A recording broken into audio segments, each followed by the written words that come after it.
Coming up on this episode of Nintendo Cartridge Society, Lego Deku Tree, more like Lego Deku 3, $100? It's dangerous to go alone, so the Nintendo Cartridge Society goes with you.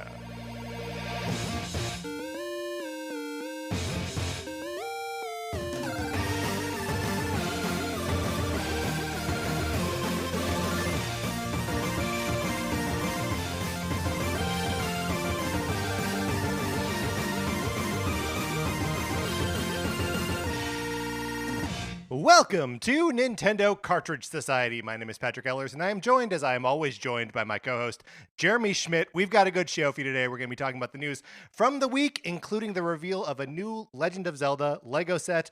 And then on Thursday, Mark and I are doing something that we've been talking about doing for a very long time, and is going to drive us crazy.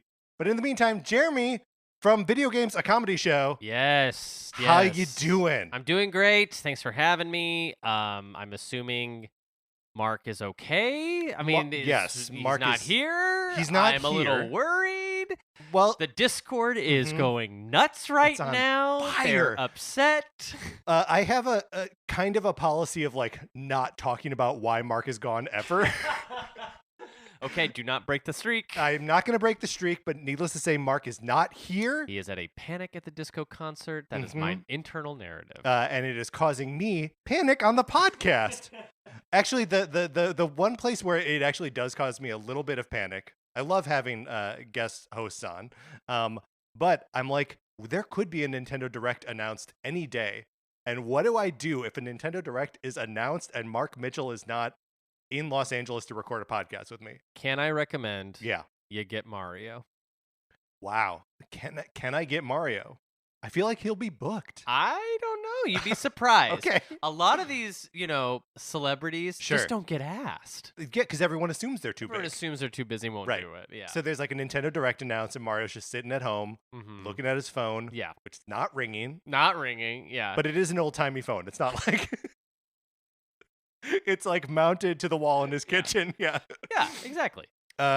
Jeremy, why don't you tell the folks a little bit about Video Games Comedy Show before we move any further? Video Games a Comedy Show is a podcast that if you're a fan of this show, you probably have heard of before or maybe heard Patrick on Video Games a Comedy Show. It is a variety show that's basically, every week to week we pick a different topic and kind of explore that comedically. There's bits. Sometimes it's very low effort. Sometimes it's the most effort you've ever heard put into something. It's a good time. I've been doing it for many years and have no intention of stopping. How dare you suggest that? Well, I was about to suggest, hey, why don't you stop doing the show? But it's a great show, and everyone should check it out. Before we dig into the news and everything, just the normal sort of housekeeping here at the top. You can check out our Patreon if you are interested in supporting Nintendo Cartridge Society. It's patreon.com/Nintendo Cartridge Society. Where I ran out of breath on that one. Yeah, it's a lot. It is a lot. It's a lot of words, and I say them all right in a row. If you are supporting us at the 8-bit or 16-bit levels, you can get access to our once-a-month episodes of miniseries as we are putting them out. We are making our way through NCS Arcade right now, where Mark and I are playing games on Nintendo Switch, Nintendo Switch Online, Nintendo Switch Online Plus expansion pack that Mark and I have never beaten before. We just put out an episode on Metroid for the NES. A fantastic game that I liked more than Mark, but the episode's really good, so I recommend that you check it out. If you yourself have any experiences playing it or any questions about Metroid, email us at nintendocartridgesociety@gmail.com. Thank you.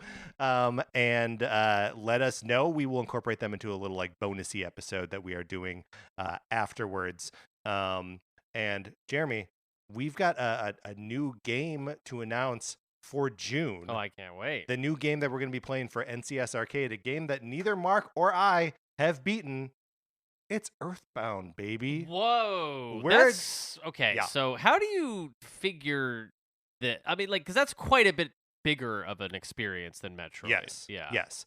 Well, it is one that we've been planning for a little bit. Gotcha. Our last two games were Sonic the Hedgehog 2 and Metroid. Okay. So after beat them in afternoons kind of experiences. Sonic the Hedgehog 2, yes. Metroid, I think you'd need like a few. You need a few. Yeah. You probably like two like lengthy gaming sessions. Yeah, To, right. Hey, if you're gonna play Metroid on the NES, get a map. That's all you need. Yeah. Turns it into a playable game. Just get a map. Yeah. But yes, Earthbound, Mother 2, we're playing it. That is wild. That was so a long time ago on our Patreon. Connor McCabe, who fans of your show probably know, of Call Me by Your Game, we covered Earthbound as our very first Games Club game on our Patreon, and it was many years ago now. But what an amazing experience it was, and it makes me now want to go back and play it along with the show. You definitely should. I'm very excited. It's a game that I've like played the first 2 hours of. I don't know, like 100 times. Hard 2 hours. A hard 2 hours, yes. Yeah. And it gets easier. Okay, good. Yeah. And like I do. Well, I should save any like other chatter about it for the actual episode. But Mark and I both have like little bits of experience of the game, like here and there throughout both our lives and throughout like the run of that game. But neither of us have ever beaten it on our own. So that's what this is going to be about. So check that out if you're interested. Also, if you're not in the Discord already, get in the Discord. Email us nintendocartridgesociety@gmail.com, and I will send you an invitation. And you can be in there talking about stuff. Again, there's going to be a Nintendo Direct someday soon. And where are you going to hang out? Well, that's happening in the Discord. In the Discord. And then also I have the third issue of my Ninja Turtle source book is out on Wednesday. Get it in comic book stores, where you have a local comic book store, I bet. Sure. So, like, go there, check it out. Patrick, to that I say, cowabunga. That's so close. I'm not even going to correct you. All right, Jeremy. That's how it's spelled. It's cowabunga. I don't think this is like a GIF situation. I don't like it. It's making me uncomfortable. How do you say it? Cowabunga? I say cowabunga. All right, let's get into what we've been playing this week.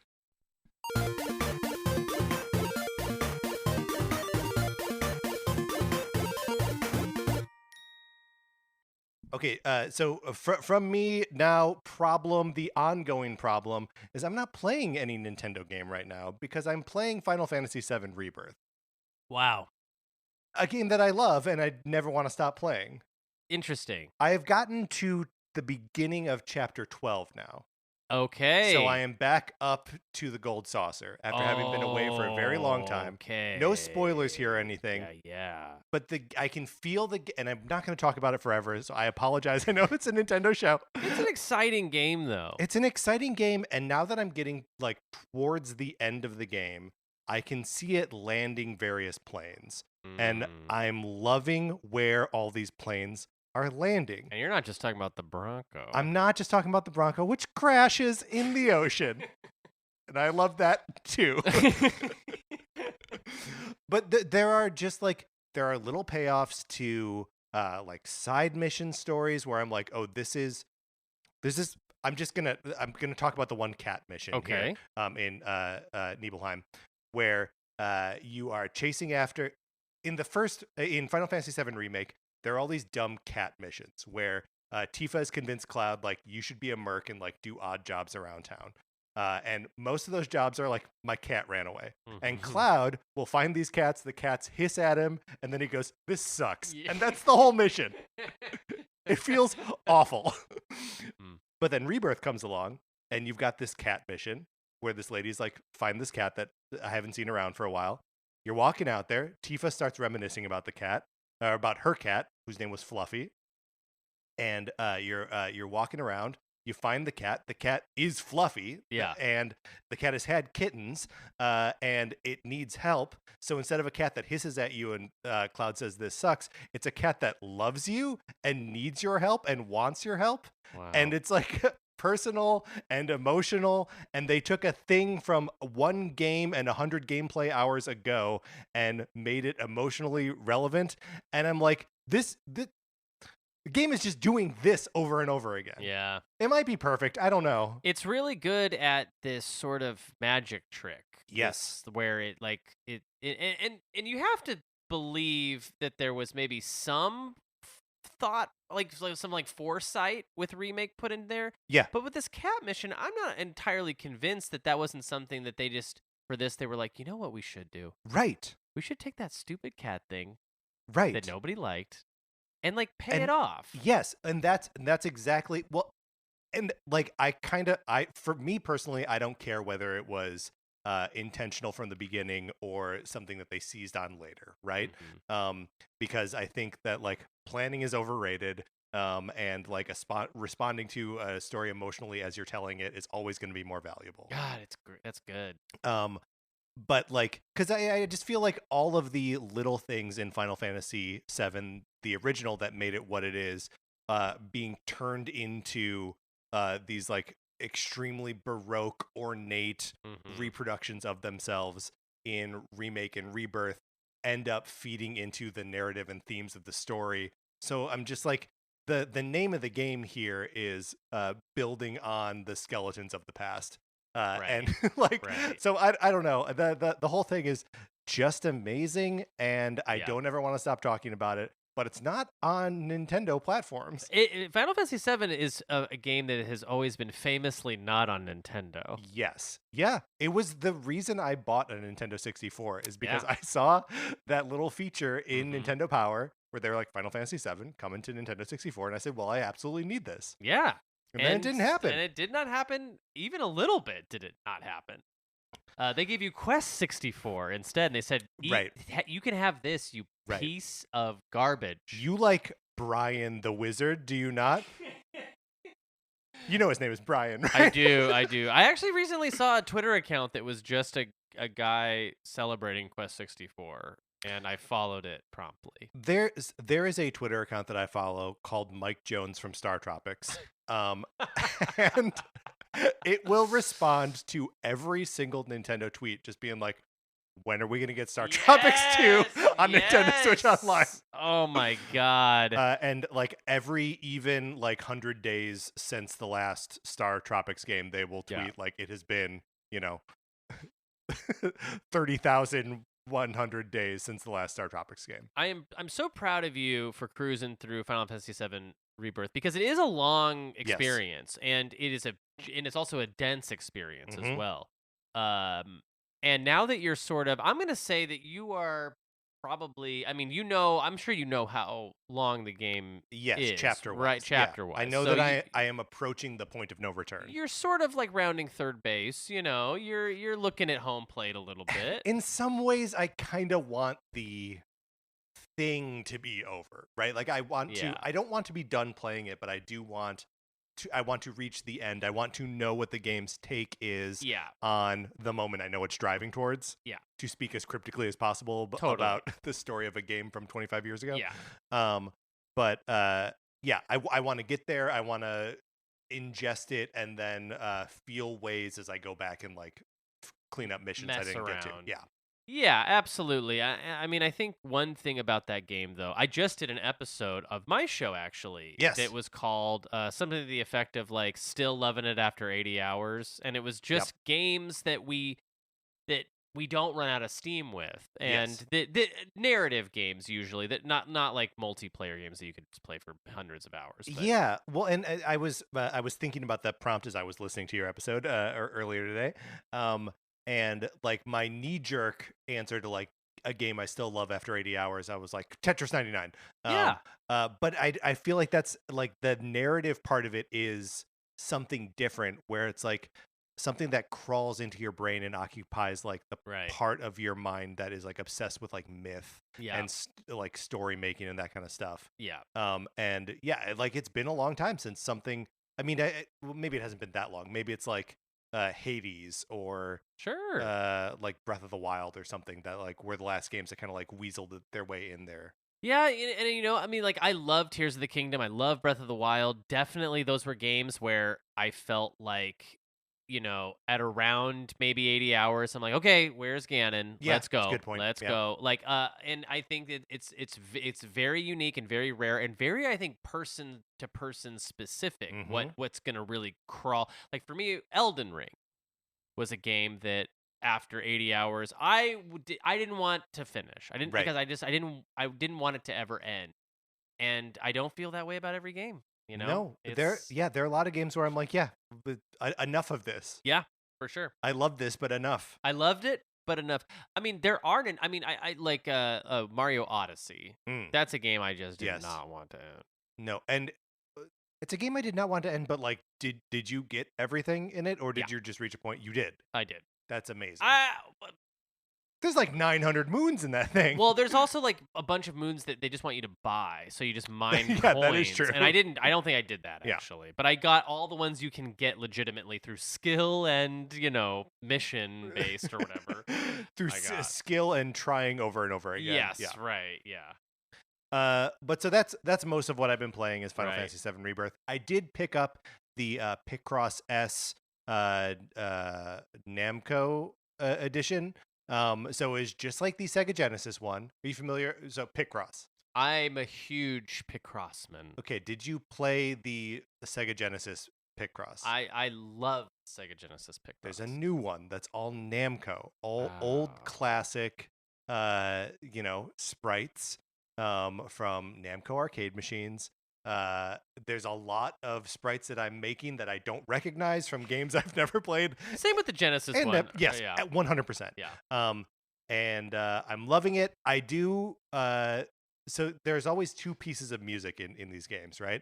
One while you're doing like the main puzzle, and another while you're doing the puzzles in the clip Picross. And the music in the like regular puzzles in the Namco Picross S, bad, annoying. I don't like it, and I want it to go away. That would be a huge detractor, I think, if the music was bad in a Picross game. But I can also just turn it off and listen to a podcast or whatever. They surely have done a Nintendo Picross before. No, they have not. Oh. Not on like the 3DS or something? No, there's Pokemon Picross. Okay. Which I believe on an episode of one of your shows, I ranked as one of my top 5 Pokemon games. Wow, love that. Good. Yes. I think it was when we were talking about Legends Arceus. But and then there was also game too. it is. Yeah. It made my top 5. Then there is the Twilight Princess Picross that was on 3DS that you couldn't buy with real money. You could only get it with my Nintendo points. Sweet. And then there's like the Mario Picross on NES and Super NES, or Super NES and Game Boy is I think what they actually were. Yeah. But the Mario and Wario are like the playable characters. It's not sprites like NES. It's not like a big celebration of Nintendo history, which I feel like they could do so easily, and I would love it. Yeah, I would love that. I'd spend $40 on and Picross they'd nail the music. They'd get that music so right. I always think about when those minis came out and just the music that they composed for those, and I'm like, Nintendo will never drop the ball on this. No, they're always. It's so good. I will hate every second of Princess Peach Showtime and love the music. Love the music. But no, that hate is warranted. The only other thing I wanted to add about the Picross S Namco is that there are 6 like mega puzzles which are 30 by 30. And so I did one of them. It took me half an hour. Ooh, I loved it. Cool. Jeremy, did you play the 3D Picross games on 3DS? No. They're so good. I know. It's you got it at some point. Well, I can't now. You can buy them physically. They exist on carts. They do. Yes. Mm-hmm. I would recommend. I didn't know that. Picross 3D 2 is like the best game on. Whenever 3DS. I learn there's a new thing that I can go find and spend money on, I'm sorry. a devilish smile comes across my face. Just me anticipating going home to eBay and being like, where are we going for these days? Yeah, like how much? Yeah, reasonably. Yeah. How could I find myself into a 3D Picross today? Yeah, you can get there. Yeah. Jeremy, what have you been playing? Well, I Paper Mario and the 1,000-Year Door, baby. Yeah, very good. 100%. This game came at a perfect time. I'm not gonna lie. I am the like the demographic for Paper Mario 1,000-Year Door. I have just finished playing it. Final Fantasy VII Rebirth. Well, hold on, wait. You are the demographic. Had you played it on GameCube? I had started it and played the first few hours a number of times, and I don't think I ever started it back in 2001 or 2 or whenever it came out. Sure, coming back to it later. Yeah, it was always a thing. Like I had emulated it in college, maybe, and then maybe I, because I have now a GameCube and some games for it, and I will, turn those on. And I think I played it, over the past few years, a couple of times, maybe turning it on. I think even recently. Yeah. But yeah, this release was clutch because I had just finished a long game, Final Fantasy VII Rebirth, and I know that Elden Ring DLC is coming out very soon. And it gave me the perfect amount of time to finish a one whole Paper Mario Thousand Year Door. Please, thank you. That's fantastic. Yeah. And did it feel like a not a single serving game, but like that perfect little like appetizer, or like not like a full meal of a game? It's somewhere in between, because I feel like, again, like we're talking about like epic, massive 120-hour things here. This is like more like a 35-hour thing, and it's like perfect. It's a perfect little game. I couldn't tell you really all of the upgrades and things they did to it. I feel like it's rebalanced. I just feel like this is not how the GameCube one would have played. Sure. The way I'm navigating through and strategizing around bosses and stuff, I'm like, this doesn't feel. I feel like I would have struggled on this on the GameCube. Sure, Does I that get make what you're sense? saying. Yeah. That like you have because you play a lot of older games, Yeah. right? You dip into the catalog Constantly. Yeah. You're always in that catalog. I'm always in that catalog. And we got a lifeguard. Give me one edible. But I'm Wave Race. What is it? Splash Zone or whatever. What's the GameCube one? No, it's like Blue Storm. I think Blue Storm. Yeah. Yeah. And what about the Game Boy Color one? You playing Yeah, that one too? big time, Okay, big time. great. On my Analog Pocket, Daddy. Thank you. Yeah. Yeah. So you can recognize an old game just by the way it plays. Yeah. And it's maybe a little bit harder with like a turn-based RPG, but like I think you can still tell. Yeah, I think this game is playing like butter. I mean, it's smooth as hell. I love this game in a way that was actually kind of surprising to me, because when people had always pitched Paper Mario Thousand Year Door to me, they always like blew it way out of proportion. You have to assume that those takes are hyperbolic, right? Because especially like I will have people pitch the Mario and Luigi games to me as though they are these like pristine RPG masterpieces, and I know they're not. Yeah, sure. I know that they are a slog, and like the writing is like kind of fun and whatever, but like, it is shocking then to actually encounter something that lives up to that reputation. Totally. That I'm also finding. Yeah. Oh, they didn't, and these people liked it, and they didn't even mention these other things I'm loving about it. You know? Well, because you're very good and very smart.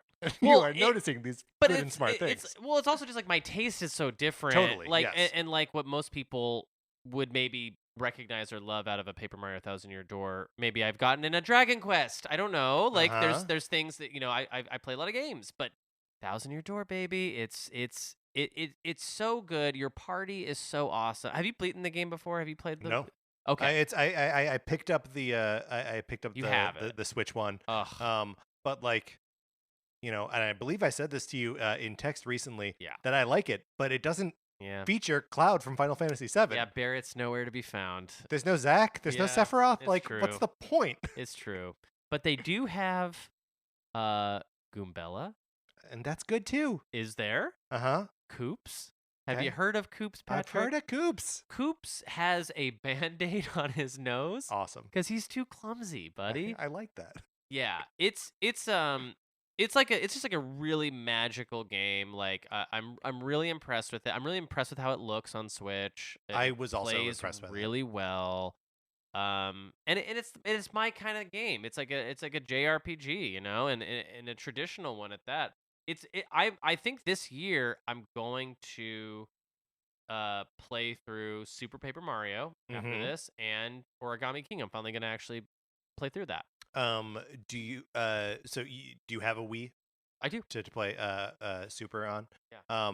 That's another one that I've only like dipped my toe in and like rented played a little. one Yes, time. me too. Yeah. Long time ago when you could rent games. And it was fun. I was having a good time with it. It just I don't know why I didn't buy it or rent it again or whatever, Right. but And I played the first couple hours of Origami King and liked that as well. So I'm excited to play through more Paper Mario stuff. I'm hungry for that. I might even do the frickin' Mario and Luigi's Brothers in Time or whatever. Yeah. Bowser's Inside Job or whatever. Yeah, Bowser's Inside Story and Partners in Time are the names of those games. And there's Mario's Dream Team. Oh, Which is yeah. another one that was on 3DS. Go to Hell, Paper Jam, Go to Hell, Color Splash. Yeah, and maybe Those games have like notoriously bad reputations. And maybe also I just don't want to find a way to play those. Like I don't. Yeah. You know what I mean? I'd have to I think I'd have to buy a Wii U disc to play Color Splash or hack. You could my borrow Wii U. mine. Oh, you have it? Yeah. Oh, well, in that case, I might actually do that. There we go. I didn't know it'd be that easy. Turns out it's very easy. I thought it'd be really expensive, but I wonder because well, yeah, I guess like how many copies of any Wii U game exist out in the wild at this point? That game and Kirby's Canvas Curse, is that the name of it? Yeah, I think so. Those are the two Wii U games I don't have that I would like for the collection. So I've got that Kirby game on digital on the Wii U and not, so I can't lend that one. But the Color Splash, you are welcome to it.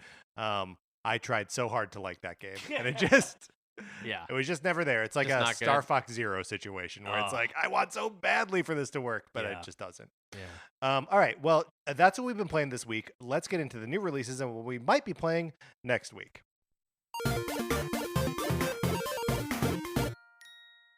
Today, Tuesday, June 4th, Star Wars Hunters comes out on Switch and I think other platforms, but mostly like phones and stuff.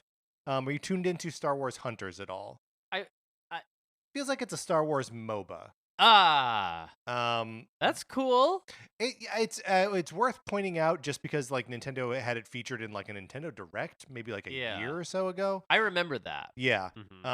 But like, I just wish they would make and I guess they do. They do make Star Wars multiplayer games that are like the type of game that I would play, but I just don't. Is this a third-person shooter? What kind of a game is it? I think it is like that. Okay, like a hero shooter. It's like an Overwatch. So I think more like a MOBA, right? More like League of Legends. Yes. Okay. Battle Arena.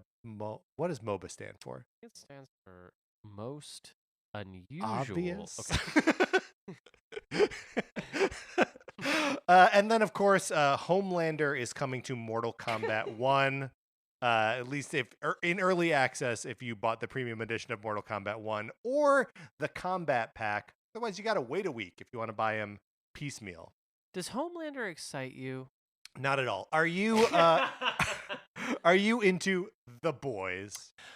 I watched The Boys season 1 in 2 sittings at my friend's house when I was visiting them in Austin, Texas, back in 2019. Was this a friend you maybe hadn't seen in a while, yes. and therefore like conversation was like a little bit more strained than you thought it was going to Not be? even. We were just enjoying Shiner Box together, and we love watching stuff and you're talking on the couch. Yeah. And I remember being really impressed with season 1 of The Boys. And then have not watched a single season yet. It's really tough to watch. As somebody who is, I have a partner who we watch a lot of stuff together at home. If I can't get the buy-in, shows are tough. It's very tough. It's tough. Like I've been trying for a solid year to get Better Call Saul in the rotation for me and my wife. Here's the thing. Sarah and I are very much the same way, and we watch a lot of the same shows together. Better Call Saul was one that we had watched the first 3 seasons of together, and then, like as they were happening, right? Yeah. And then, like I kept trying to get her to like watch season 4, wouldn't do it, and I was like, I'm going solo. You went ahead, and I went ahead, and I have now seen to the end of the series, and I'm like every 5 months. I say, hey, if you want to get back on the train, I will happily watch it with you. Right. And she's like, yeah, someday. Yeah. It's like, yeah, I know. So have you seen the end of Better Call Saul? I have not watched. I have not seen all of season 1. I have not even. I'm so behind on it. It's genuinely only gets better. Yeah, and like I think I think it's gonna happen soon because we just watched the documentary of The Staircase. Have you seen this? The Staircase documentary? No. It's about like the guy who they thought killed his wife, and then they did all this like it's like a true crime documentary. And that was a Jackie pick, and we watched the entire series. And so she was like, Jeremy, so next show you get to pick. You get a Jeremy pick. And that's bad for me because I get choice paralysis, and I get too excited. Right. If she tells me we can watch a movie that I'm going to pick tonight, it will take me 45 minutes to land on the perfect thing. Really narrow in on your worst impulses. And as soon as I pick it and I bring it to her, and no matter what her reaction is, I immediately go, it was wrong. It was stupid. I know it. I'm sorry. I'm sorry. You're right. Why was I thinking Heat? Why would I think Heat? Why would I think Heat tonight? Yeah. Heat's a tough sell sometimes. But if you can get Better Call Saul going, that's a show with momentum. Yeah. Right? So just get that going. Maybe you'll stop at the end of season 3 and never get past it. Yeah. Did you get into The Boys? Not really. I've seen the first couple episodes of The Boys. There's the like superhero deconstruction thing. Like I think it does a pretty good job of that concept. Yeah. But I'm also kind of like, I know this evil Superman. Like I don't know. There's something about it that to me always presents as like, this is a thing we're being clever about, and I'm like, I've seen that. Yeah. Which is perhaps an unfair, but all of which is to say that like Homelander specifically is not a character that I'm moved by. Oh, interesting. I do love this guy, what he's doing performatively. Yeah. Oh no, his the performance is great. Is great. Yeah. I really. There's something special there going on. I mean, there has to be. It's like why he's caught on so big. That's true. But yeah, I guess shows I think are just tough in general. Totally. Sometimes, yes. But Homelander for Mortal Kombat 1. Who would you want in a Mortal Kombat game? I mean, every time they are like, here is a horror action movie, like whatever. Like I think Terminator, yes. RoboCop, yes. Yeah. Predator, yeah. Have they done Predator? I think so. They did the Alien. Rambo. Yeah, all that stuff is all of that is fine. For whatever reason, and like being in that like 70s, 80s, early 90s like arc, like that feels perfect to me, which is also another reason why I'm like, The Boys is too current. So is Omni-Man to me. He was another guy. Yeah. Great point. And another evil Superman. Again, I know. Yeah. It did feel like they were kind of running. Well, actually, there's like, it just felt like corporate synergy stuff, totally. Which was a bummer. But I would say Mario. I think Mario would be good. He's like in the right time period. What if it was the Bob Hoskins Mario? Yeah. That would be sick. Yeah. That would be so good. What if they just put Bob Hoskins in and then they just dressed him in costumes. Overalls? Yeah. And then there's no no copyright lawsuit. Stuff. Yeah. You just got to deal with the Hopkins estate because he's dead. Yeah. Has been for a while. Yeah. And famously hated being in that movie. Right. So it might be a tricky sell to them. You could also put him in a Smee skin. That'd be good. Or an Eddie Valiant skin. Oh, yes. I mean, yeah, actually, Hoskins for Mortal Kombat. It turns out he's been in enough franchises that rock. And then on Thursday, I just wanted to point out that there's a pinball game called Pinball M. Texas Chainsaw Massacre Pinball. Do you like video pinball? Or like video game pinball? I recently tried, I think it's called Alien Crush. Yes. Which is a TurboGrafx 16 pinball game. And I understand that was a pretty like big deal on that console. So when I got my TurboGrafx adapter for my analog pocket and I started throwing in stuff, I played a bunch of that. And I always found, but I think I always find digital pinball to be like not satisfying. Yeah, there's something about just like having the actual like clank and like the physicality is such a big like draw of pinball for me. Now here, do you actually go out and play pinball when you're at an arcade? If I'm at an arcade or like I was recently at Barcade in Highland Park, and they've got some pinball machines there. Right. And actually, I was about to say I played some pinball. I didn't play pinball. I watched Sarah play pinball for a while. What cabinet did she get on? She got on the Addams Family machine. Oh, great. Which is like a classic one that I've have a lot of experience on. I feel like Addams Family and the Terminator 2 machines are like the two that I know. And even that, like, I probably don't actually know them that well. Like, one of the things that I find so fascinating about pinball machines is that they all have like these little rules and goals and all these things that are like, it tells you, but also it's, next to 6 other machines that are all shouting at you. And so like learning the actual rules of those games is always something that's eluded me, but I've always wanted to like pick a machine and like learn how to play it. Yeah, wouldn't that be fun? I would suggest playing any kind of pinball machine that is new. Yes. Because the what they're doing with pinball nowadays is absolutely breathtaking. It's like the Family Guy pinball machine is like famously intricate and cool and has a lot of like secrets abound inside of it. Like, yeah, because they're still making pinball games like all the time. There's a huge market for that. Yeah. Well, okay, there's an there's incredibly niche, small market for it. Yeah. There's a very small market. Very tiny. And those things cost a bazillion dollars to make, I'm sure. Because they're all like full of screens and stuff too. Yeah. I played the Rick and Morty pinball machine. Maybe like a year ago. Yeah. At Lions Pinball in Lions something. Probably Leon's. No. In Colorado. It was this cool like pinball museum / like place you could actually play with the pinball machines. They've got a Goliath machine, which is an Atari, like an oversized Atari pinball machine. That's so big it uses a cue ball as the ball. Oh, see, that's what I'm talking about. Isn't that cool? Yeah, get me in there. Get me in there. All right, those are the new releases. Let's close this segment out.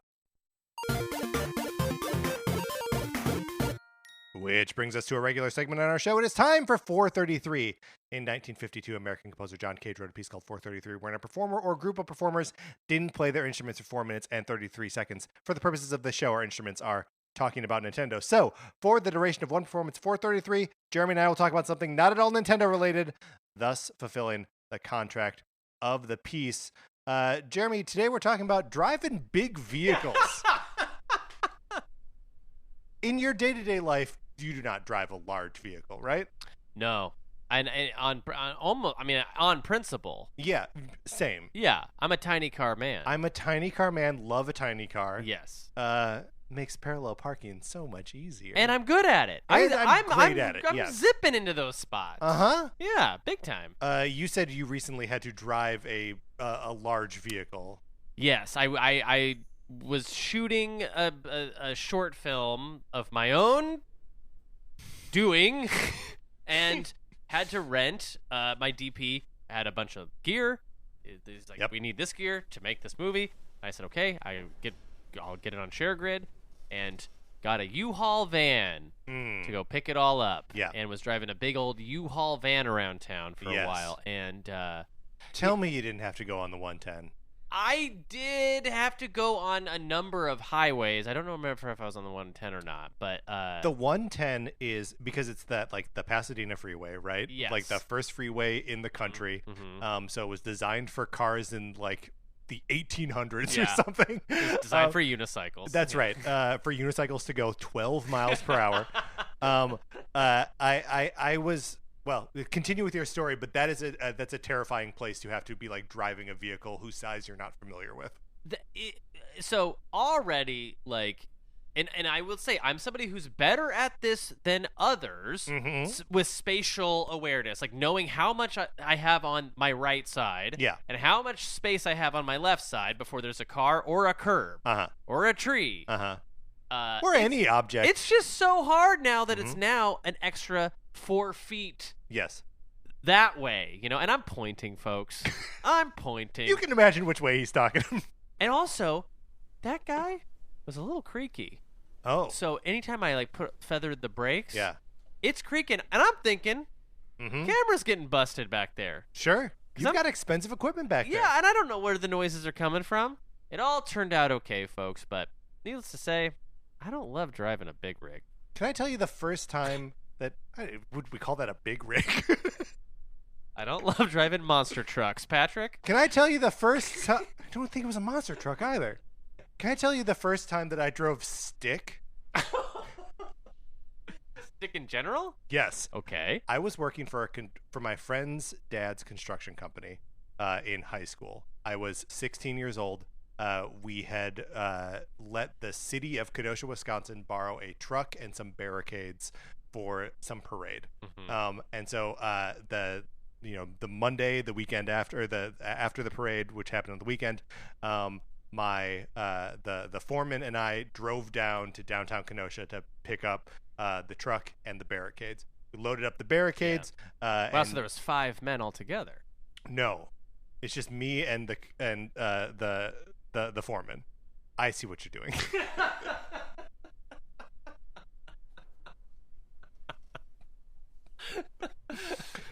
We load up the truck. I think I get to finish this story. You have to finish. Okay. You have to finish. We load up the truck that we drove down in with the barricades. And Dan's like, "I'll see you back at the shop." He throws me the keys to 4, a flatbed truck, and is like, "I'll see you back at the shop." Drives away. There's no phone in 4. This is, I don't know, 1990 something. Yeah. And so I'm in downtown Kenosha driving this huge flatbed truck with a manual transmission. I had never driven stick before. And I got to get out to Bristol, Wisconsin, normally like a 45-minute drive away. It takes me 2 hours to get back to the shop. God. Because I have no way to communicate back to them, and I had no training in how to drive stick. What did you not know it was a stick, and then like they left, and you're like, well, I guess I have to figure it out. I just have to do it. And you learned on your own. How did you know how to do the clutch in the? I had seen that truck being driven before, but I'd never been behind the wheel of it before. How, did you stall out? I'm sure. Oh yeah, tons of times, wow. and got honked at, and yeah. And there were times when I just like got out of the truck and just like looked at it and was like, I don't know. And what month is this in the year? Too? July, probably. Okay, so it's not like freezing. No, but it was. I mean, July in Wisconsin is hot. Yeah, like it was a hot. It was. Wow. Yeah. And you said this was composed by Johnny Cage? Yeah, that's right. Who? Now that I'm thinking about it, he'd be really good in Mortal Kombat. All right, we were accompanied today by the Berliner Philharmoniker. Jeremy, let's get into the news. Summer video game presentation season is upon us, with Summer Games Fest kicking off later this week.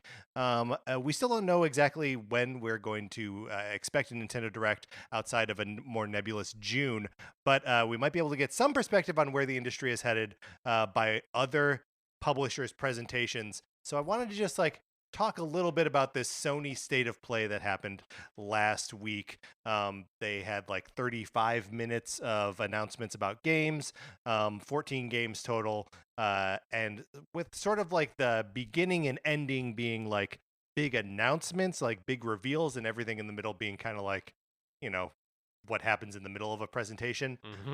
So yeah. Jeremy, you had said that you had not had an opportunity to watch this State of Play. No, and I will say this, I will watch State of Plays probably every other one I'll catch, and it kind of depends on if somebody from our little network wants to do a stream or something, then I'll maybe tune in. But State of Plays are not a given that I'll just watch them. Right. Not like a direct. That's a thing that I'm gonna check out regardless. Yes. Well, so I mean, because the other thing, and I think you and I are on the same page about what I'm about to say, but maybe not. This could be a fun surprise. That we're heading into this thing, the Summer Games Fest, which is spearheaded by Jeff Keighley. Right. This guy who I largely think is not good. Sure. Yeah. And does presentations and events that I'm these are boring and cringy and markety. Yeah. And I just generally don't like that flavor of. I don't like his take on this thing. Yeah, I'm so split on Keighley because I think he's definitely filling a giant void that E3 has Absolutely. left behind, which is, and apparently publishers and developers love Yeah. this, and I have a lot of respect for him. I think he needs to get off the damn stage. 100%. My thing. Why are you hosting this? Get anybody. You could get anybody to do it. Yes. Yeah. No, that I guess like that is because he not only is the host of it, he's also like the face of it. Yeah. And like all of that, I'm just like I don't think that's one of his gifts. Right. His gift can be making the deals and like doing the behind the scenes stuff to set these things up. In some ways, that's a more lucrative gift. Yeah. So just enjoy that. Yeah. You don't also need to be famous. Yeah. Like I kind of resent that like all of us that talk about games have to know how to spell both Jeff and Keighley. Yeah, and it's with a G. Yeah. Get out of here. And like an Joff. EI and like another G in Keighley. Yeah. You know how you should spell Keighley? Keyley. Keighley. Exactly. Yep. Exactly. So here's what was in the state of play. Started off with Concord, which is the new like PlayStation published 5v5 hero shooter style game. But they sold this multiplayer game with like a 7-minute long cutscene of like, you know, sub Guardians of the Galaxy esque banter between you know, space rogues. I don't know. This one feels like such a weird pitch to me. Was any of it? Was it? So you're saying what I'm hearing is there was like a big attempt at humor that maybe failed with this new group, the Concord group. Yes, the Concord group, which sounds like a you know, like a capital like someone who's going to sue over. you. Yes, yeah, that's right. Or about to absorb your small company. Right. Yeah, it's yes, like attempts at humor for sure. And like, you know, nothing more than like a kind of reaction to the jokes. I don't know. There's that Helldivers 2 game really surprised everybody with how good it was and how much people really enjoyed it, and I think that was a game that I looked at and was like, well, this thing can't be good or can't work, and did. So I'm open to the idea that Concord could do something, but but I probably won't be checking it out.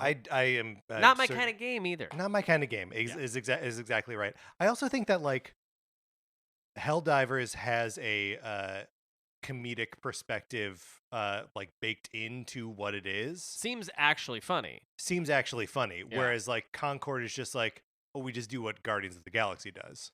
Right, which is like so close to annoying. Like it's so close to annoying. But Guardians is good. I like that James Gunn. Yeah. Right. And but it is so close to annoying. Yes. Yeah. Right. Yeah. Then what else we got here? We got God of War Ragnarok is coming to PC. Did you play through that? Yeah. Yeah. Loved Ragnarok. Yeah, fun. But you know, this is sort of like continued march to like PlayStation putting their first party games on PC at least eventually. Next up was Dynasty Warriors Origins coming out next year, which does tie into Nintendo pretty like I always feel like the slow year patch for Nintendo is a Warriors game. Yeah, right? Muso. Fire Emblem Warriors, Hyrule Warriors. Have you ever gotten into one of those? I've gotten them. I play these games for a couple hours, but no, they're not. What about you? No, but looking back, I kind of wish I had at least collected them. Right. Yeah. Right. But the fact that there is like a big new Dynasty Warriors coming out on PlayStation in 2025 makes me think we're probably not going to see a new Hyrule Warriors or whatever at this Nintendo Direct. Seeing Dynasty Warriors written down on a Word doc that you shared with me makes me feel like I'm looking at something on the PS2. And that's a good feeling. Sure. I never liked the Dynasty Warriors games, but I like that they were there. You like that they're there. Yeah. That's right. Yeah. And then what else we got here? We got Infinity Nikki, or Infinite Nikki. I wrote Infinity Nikki, but who knows? An open world dress up RPG coming out later this year. then there's like sort of a mush of games that I couldn't possibly tell you what they are. Where Okay. Winds Meet and Ballad of Antara.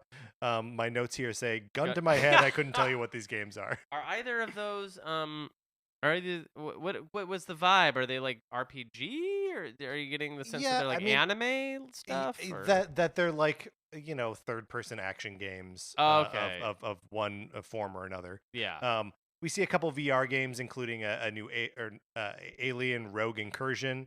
The interesting thing about the VR games is that there were no PSVR 2 exclusives. They were all like games that were coming to other VR platforms. So just sort of, by the way, PSVR 2. More coffin nails. Yeah, more coffin nails.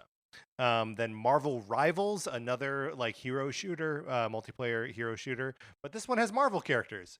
Instantly easier to buy though, into. is weird, right? Because like, yeah, Wolverine doesn't shoot a gun. If you gave him a gun, he would. He don't. You think he would? I think he might. You think Wolverine's not going to shoot a gun if he's got a gun? Way. I think he might. I think he might. He's been around so many guns. That's true. I've never seen him pick up a gun. It's because he's got those claws. He didn't have to. Exactly. If you didn't have to pick up a gun, right. would you? I don't, and I don't. See? That's a great point. Wolverine would never use a gun. Until Dawn, the remake of I don't even know what exactly, but this is a game that came out many years ago, like a decade ago, basically. Yes. That's coming out on PS5. Will be out later this year. Did you play Until Dawn? I started it when me and my wife first started dating, and it looked I was having so much fun, and it looked so fun, and then I don't remember what happened, but I never played more than 20 minutes of it. But what about the rest of those? What are they called? Yes, the anthology, like yes, anthology that horror anthology. Yeah. I've started like 2 of them at like yes. party plays where like, because you can do a thing where it's like up to 6 people just like passing the controller around. That's so cool, and it's so fun. But like I said, we've started 2 of them, and then never finished one. Yeah. Because they're just too long to do in one sitting. One of these days, I'm gonna do them all. Like yeah. that was my, because I've also like anytime they're on PS Plus, I'll like nab them. Dark Pictures Anthology. Yes, exactly. Right. Yeah. Yeah, I'll do them. And you can attest. I wasn't even looking it up. Nope. Yep. Yeah. Let's and call me, because I think that would be. Let's do that. We should. That would actually be a great Connor's party night. But like a more intimate Connor's party night. Yeah. Where it's just you, me, and Connor. Yeah. Connor, can you go ahead and set that up? Yeah. Hey, Connor, I know you're listening. Path of Exile 2 is also coming out later this year. It's like a Diablo-like couch co-op kind of thing. Couch co-op, an interesting call-out, too, because like none of the rest of these games are going to have couch co-op, because games don't, unless it's a Nintendo game. So interesting for Sony to be kind of highlighting that here. Silent Hill 2 Remake. There was a little bit of chatter on your show this week about Silent Hill 2 The last 3 remake. things on this list we did touch on, and it was not hot with the guests I had. Not hot. No, but nobody was hot on it. Are you hot on Silent Hill 2? I'm hot on all 3 of these last things. I'll just say in advance. But Silent Hill 2, I think I even said on my show, I am a nut for Silent Hill 2. I really think it's a special little game. Yeah. I loved it when it came out. It really scared the crap out of me. So, nostalgia there. I beat it a couple of years ago for the first time, conquered that fear. I loved all the RE remakes, and I feel like if this comes close to that, and I'm sure they're going to be if they're smart, they're going to be borrowing a lot of those tricks from the Capcom team. Right. What's tough is like the Capcom team, and I guess like they hadn't really proven themselves as like until 2 came out, right? Of like, oh yeah, no, they remake these games in a way that basically reinvents them while also being like wholly faithful to them. Yeah, totally. What Capcom is doing with those remakes is remarkable. Yeah. But like we don't necessarily know that that's what we're going to get out of Bloober team. Yeah, that's very true. So we'll see. But some things that are discouraging about Silent Hill right now is that they did release a Silent Hill like demo game. It's called like Shattered Memories, or no? That was one of that was an old, like the Wii one, maybe. But do you know what I'm talking about, right? The Silent Hill, the one that was like a collective. like video experience where people are making choices, or like another No. one recently? It was like it was when this first got announced. Right. They launched they put on the PlayStation Store a Silent Hill demo. It was Okay. kind of like PT, Sure. and it sucked. See, so this is kind of my worry, is that like Konami is not a very good steward for any of their franchises, They're right? also not making this. They're not making it, but like they're overseeing it, right? Sure. Like Yeah. so many of what we think of as like Nintendo franchises are not genuinely not being made by Nintendo, right? Like, Ooh, yeah. I mean, like all the Fire Emblem games are Intelligent Systems games, Yeah. which is a company that works closely with Nintendo but is not Nintendo. Mhm. Super Smash Brothers is basically made by Bandai Namco, being directed by Masahiro Sakurai, who is a freelancer working for Nintendo. But Right. you know, like, are these games Nintendo games? Yeah. Sure. But they have this like standard of quality or like QA or whatever that gets these things to an incredible place in a way that like Konami just doesn't have that. Definitely not anymore. Yes. Definitely was a thing that they did have and Sure. do not anymore. haven't for years. Right. So, yeah, no, I mean, I guess we'll be going in with some tepid expectations. Yep. But I do feel like, if this is a playable version of Silent Hill 2 that looks really nice, I will probably enjoy it to some extent. Are you a fan of Silent Hill 2? No, I played the first Silent Hill when it came out Yeah. on PlayStation, original PlayStation. Right. And that also scared the crap out of me. Yeah. And have to this day been like, I don't need that kind of fear. Yeah, right. I never conquered that fear, Yeah. I guess. Yeah. So that's coming out October 8th. And then we got a trailer for Monster Hunter Wilds. No release date yet. This one seems more like in the same vein as World. In that it is like very, very big, very, very open. Right. And less in the vein of Rise on Switch. Which is, yeah. Do you think there's any chance that Wilds comes to the next Nintendo thing, or Yeah. is it like, yeah, okay, all right? I'm just gonna say yeah. Yeah. Yeah. Because, well, I think Capcom does have a bit of magic there. That they're Yeah, I think that's right. they like to put even games like RE8 on Switch in a bizarre backwards streaming way, you know. So I bet this will come to Switch. Well, and honestly, like I think most Japanese games are going to be targeting being able to play on Switch. Yeah.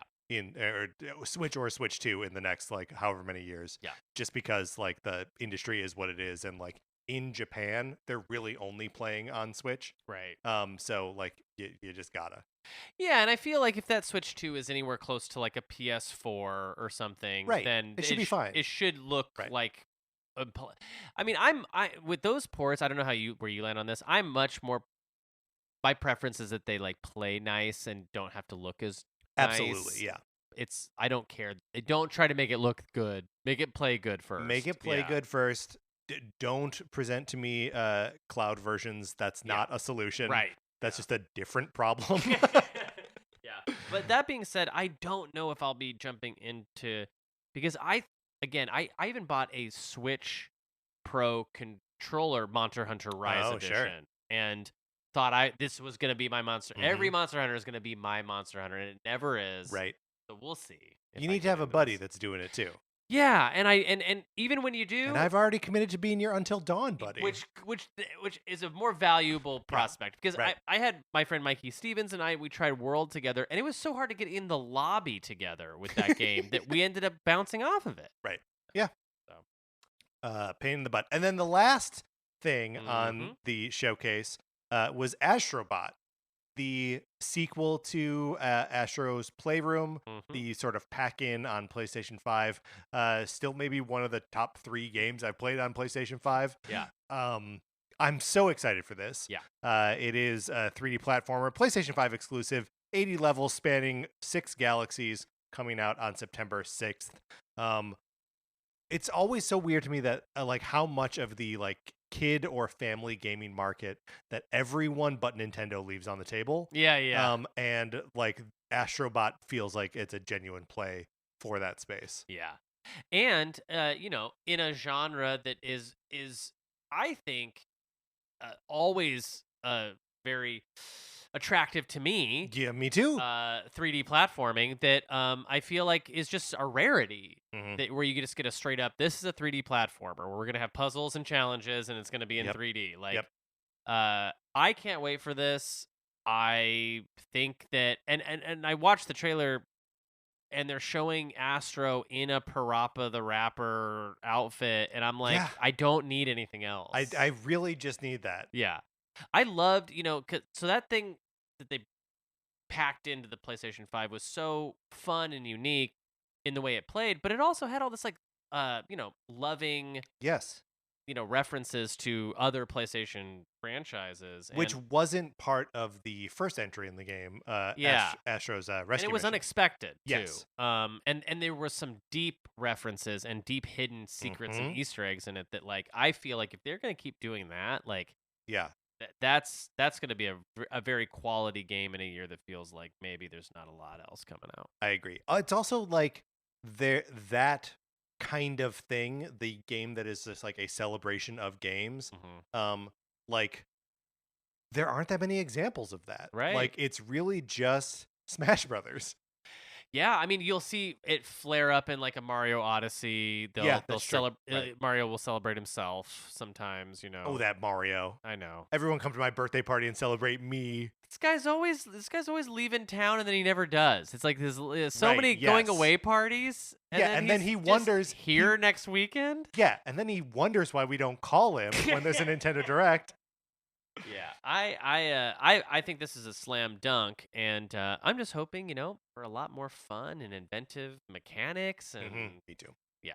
I also just like want it to be like a successful pillar of what PlayStation does going forward. it would be nice if they just would stop dropping their And rolling. excellent, yeah, well, their excellent mascots that they've had now chances at having many wonderful mascots, Right. and they've dropped them all. They don't like Crash Bandicoot. Okay. They don't really Okay. like Ratchet and Clank. Okay. Like, who's your Mario? You gotta have a Mario. Freaking And The Last of Us lady? It can't be Ellie or Joel Thank you. or Abby. It can't be them. It They're can't not be them. They're not furry. They're not. Look, I love them. They're not fun. Yeah, they're not fun characters that can jump.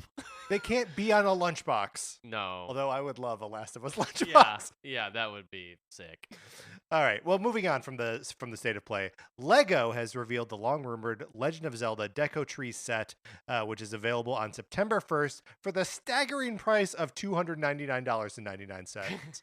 The set allows for 2 separate builds, though seemingly not simultaneously. That you had to like build the tree and like build it separately. Like take it apart and build it the other way. So there's a Breath of the Wild version and an Ocarina of Time version. I'll read a little bit from the press release here. In the Breath of the Wild version, enthusiasts will marvel at the Great Deku Tree adorned with vibrant pink blossoms accompanied by the iconic Master Sword pedestal.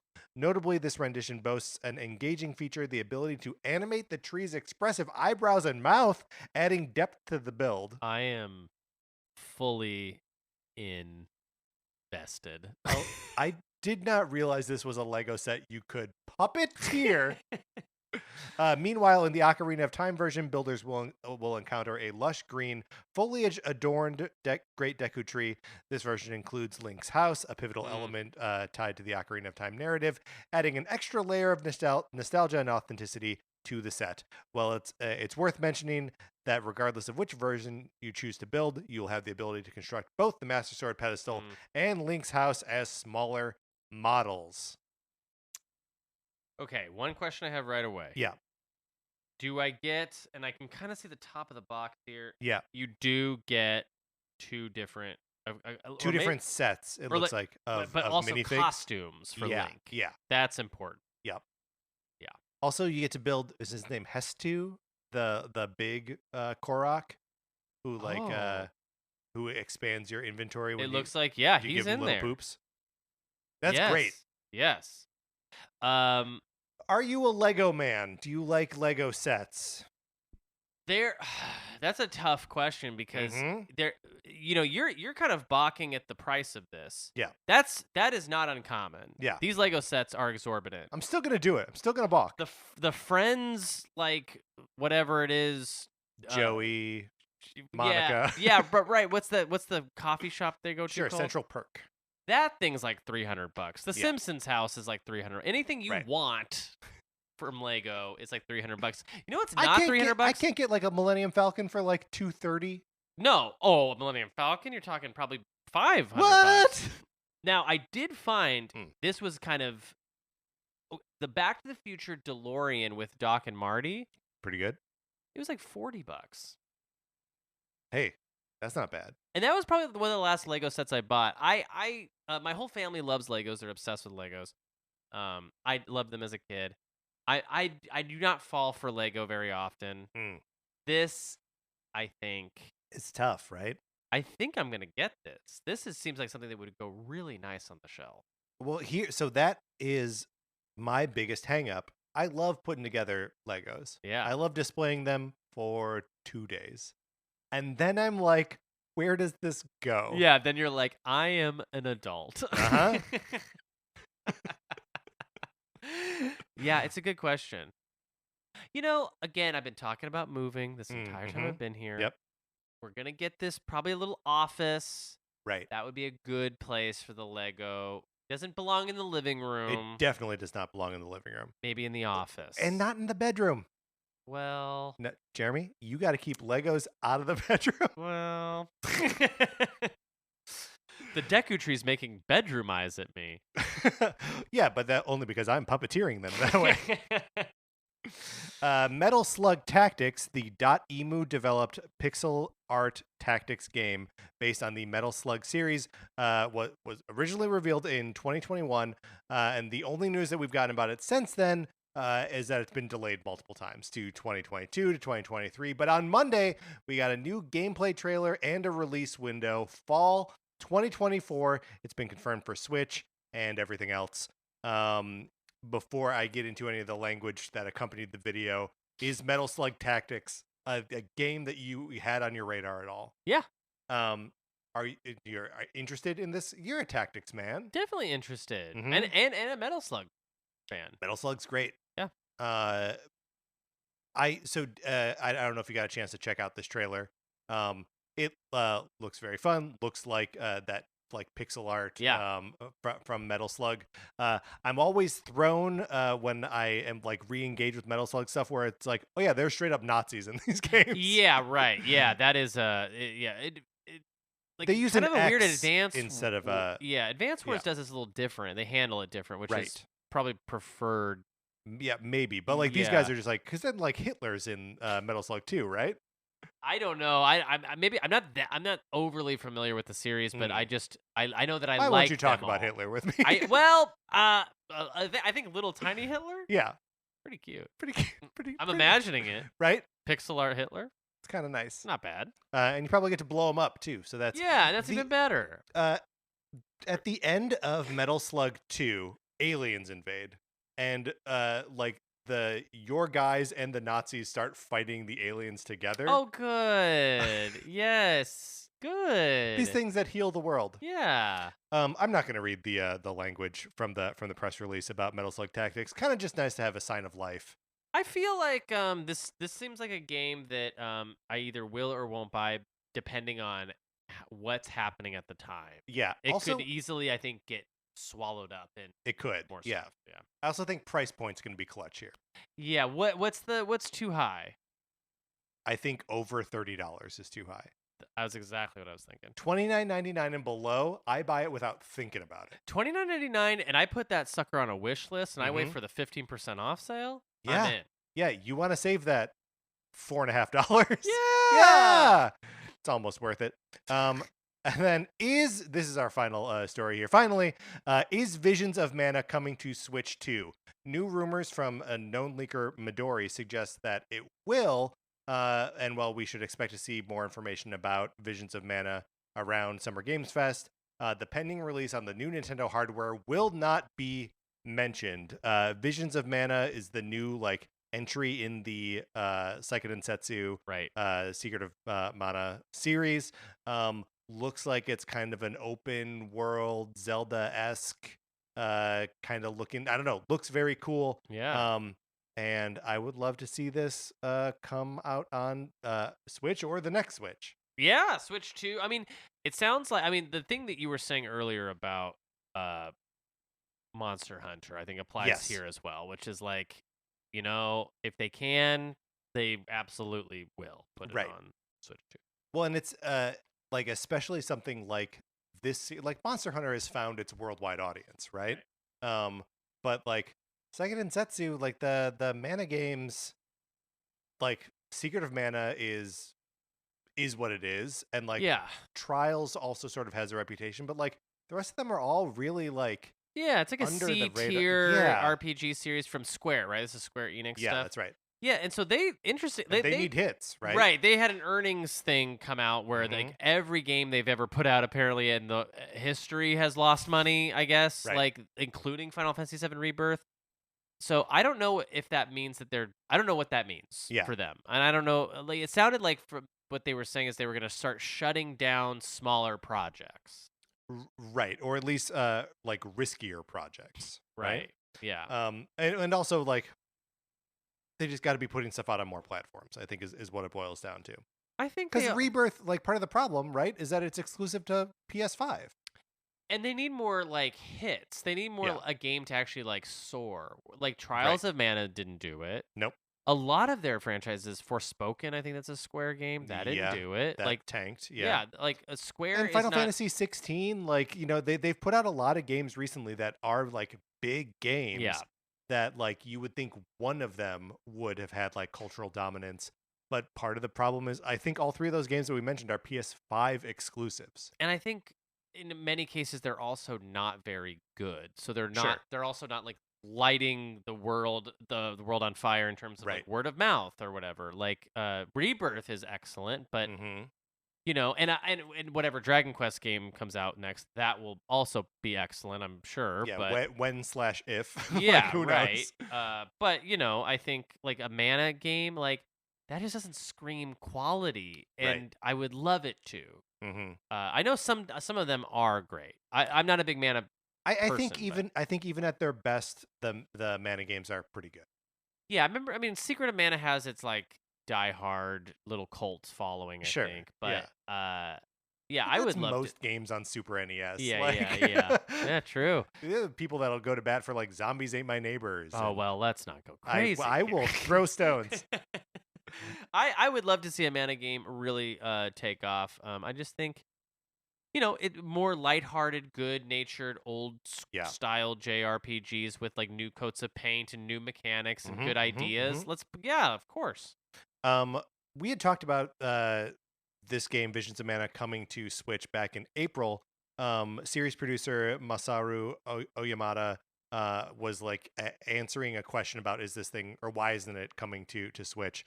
And the response is strange. So I just wanted to recap it here. We talked about it in a previous episode, but I just wanted to resurface it again here. Oyamada says, "That's definitely a tricky question to give a direct answer to. For Trials of Mana, the main thing was how we had to consider the future of the series and how to cultivate a player base for future entries in the franchise. When we thought about the next, say, 10 years of the series' future, we felt it was paramount to really solidify what we wanted Mana to be going forward.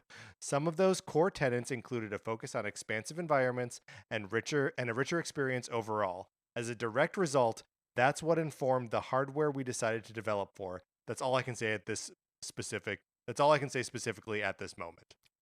Yeah, and okay, so in an earlier episode you read this out loud. I've heard you. Yes. Okay, and I remember thinking like him saying to the effect of like, well, I can't give a direct answer to it. So why don't we switch what we're talking about? Yeah. How cool would that be if that was a clue? It might be a clue.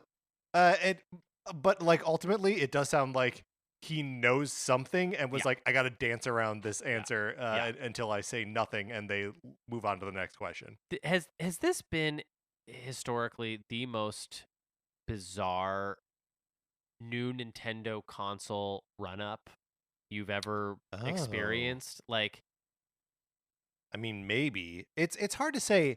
What's so interesting about this transition is that nothing's on fire right now.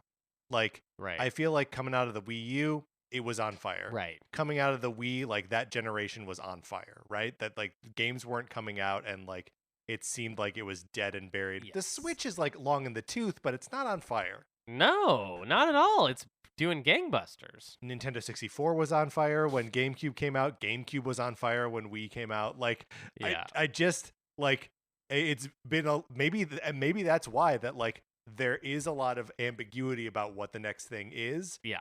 Because there's not that much urgency about it. But that We're ready. We're ready. I was gonna say that doesn't feel like at least the Twitter algorithm I'm being fed. Sure. It feels like everybody is freaked out and pissed off. Why don't we have a Switch 2? And it's also there's whole accounts dedicated to like the rumors of it. Yeah. And I know quite personally, like I'm like, I can't believe how long they've milked this. It's thing crazy, yeah. for like, and also the internet is more of a thing that it's ever been Totally. before. Yes. So everyone is like really chatting nonsense. It feels like anyway. Mhm. But again, that could just be how I'm seeing it. You No, know? I mean, I think the deeper we get into this year without really knowing anything, the more it is starting It's to feel feeling like weird. where it is feeling weird. But you know, like Because there's also no Nintendo games. That's another Right. thing. right, There's Or- two things that happening Right. that are weird. yes, and like the games that did come out this year are like remakes of things where you're like, why did you remake this? Yeah. That Another Code Recollection, weird. Mario vs. Donkey Kong, also weird. Like more marketability, but weird nonetheless. Yeah. And then What's Princess another Peach code Showtime. recollection? It's it doesn't matter. It's a DS and Wii like adventure game series Oh, that okay. they remade and put on Switch Cool. that came out in January. Any good? It's okay. Mark played through both of them, so Nice. he liked them enough to get through both of them. Yeah, but you're right. The one like big exclusive like new game Yeah. is Bad. It also just felt like they didn't care about this. Right. you know? Yeah, but it's a game that they didn't make. Yeah. So, yeah. I mean, yes. So I will agree. Strange. It is a weird year. It does not yet feel like Nintendo is on fire. Not as a brand or not as like not like this. It just feels like we're all waiting, and they know it. We know it. Mm-hmm. You know, developers know it. They for sure know it. They They for sure can't know it, announce any right. of their good stuff coming out until that. Oh, you know, there's so much good stuff waiting to come out. Yes. Do you? We're at the end of the news here, so we're just about done. But do you have any like predictions or hopes or like what you think is going to come out of like a Nintendo Direct this month, or are you just like strapping in whatever they have to show you? I mean, it has to be that. Or the other of like, I'm not expecting anything. I'm more interested to hear what your answer is because as somebody who's deeply plugged into Nintendo, Yeah. maybe even more than I am, my take is like I don't think anyone can guess. I don't think I agree. It is too mixed up right now because Mhm. like you could say Metroid Prime 4, but you've been saying it for years. Yeah. You could say It will be right at some point. it will be right at some point. It will come out. It does feel like a new, but didn't they say in this direct they're not talking hardware? They say they are not. That there's a Direct in June, but we will not be talking about the next generation of Switch. That's right. So that means it's only going to be stuff coming out for this first Switch. Yeah, but they're also liars. Like That would be cool. this If won't they be were liars, that would be cool. This won't be a big like reveal of Switch 2. Yeah. But last week in our episode with Matt Acevedo and Emily Rose Jacobson, Emily predicted that there would be a Metroid Prime 4 announcement, and like at the end of the trailer would just be like coming to the next generation of Nintendo Switch. Yeah, yeah. Which that feels within the realm of possibility. I think that's a very measured It's almost too vanilla to be wrong. Right. Like, right. Yes. If it was wrong, I would be like, Why? Yeah, why not that though? Yeah, it could easily be that. Yeah. I think yeah, you could say new Donkey Kong, you could say new Mario, you could say Metroid Prime 4. But all of that feels like, why not wait till the new thing? Yeah, because what have we not got on Switch?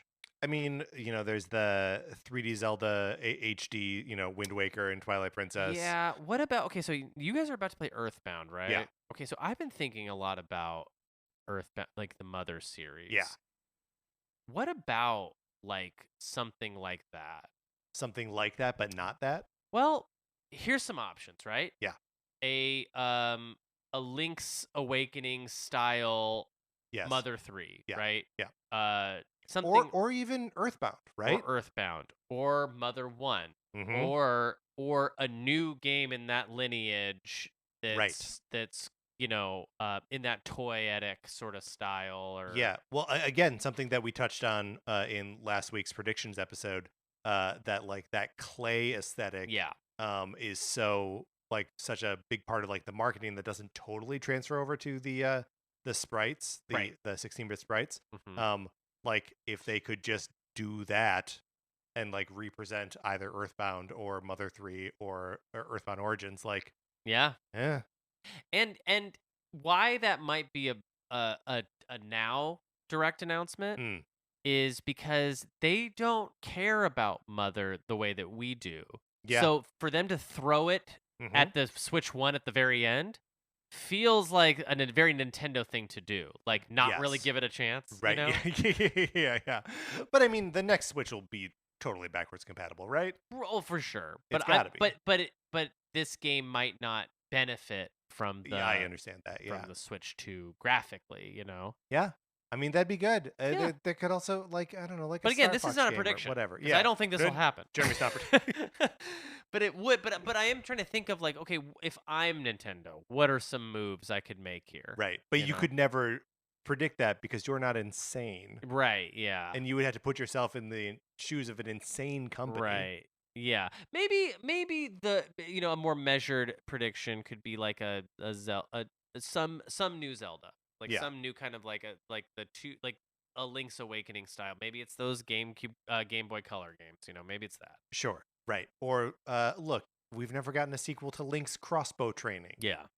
So, it's time. I'll tell you something that I would love though is since they're a little bit hotter on the GameCube these days than ever before, and a nice F-Zero GX, And we know that F-Zero's like not dead because Yeah. we just got F-Zero 99. yeah, Right? Yeah. Not dead. give us that. That seems like an easy kind of a slam dunk kind of thing. There we and go. I would enjoy it. Right. Either that or a new wave race. Yes, that feels like it would never happen, but I would love that.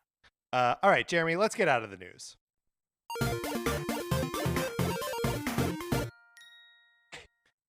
Jeremy, thank you so much for doing this with me, for walking through the news. Yes. Is there anything that you would like to plug on our way out here? Listen to Video Games, a Comedy Show, anywhere podcasts can be found.